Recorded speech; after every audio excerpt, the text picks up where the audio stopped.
Ang oras ha, kauntag butong. Wow kayo. Okay. Wow.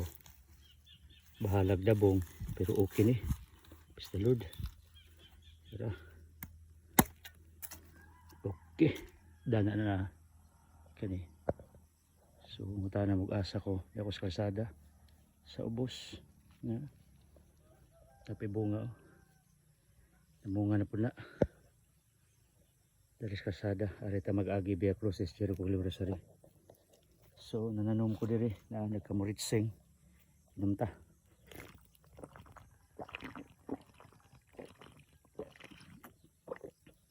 Perfect.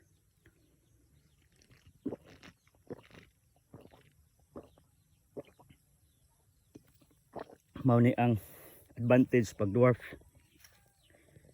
Katong namerinda ko lubi ni Pido ug Tata.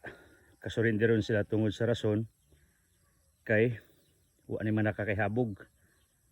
So ang ideal ron panahon na dwarf gyud. Tanawon ninyo pila ka libo na akong tanom diri. Kana mangga tag sa kilong buok. Mangita kog binhi ana kana mangga sa nangamungan na ni.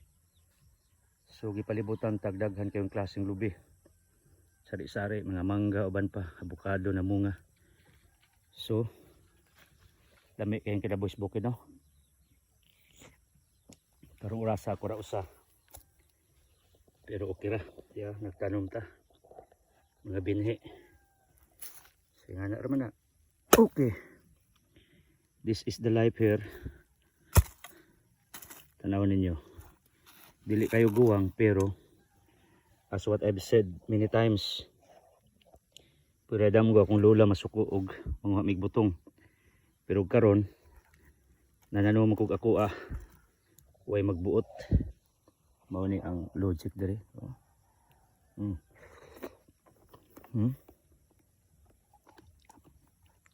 Hapon na ron. June 5. Yung ako anak sa Tam. Congrats nak. Second ug third siya Olympic sa dagan. Yung ako anak magdasag barkada diri manguhag butong. Ayos kayo kay dwarf man.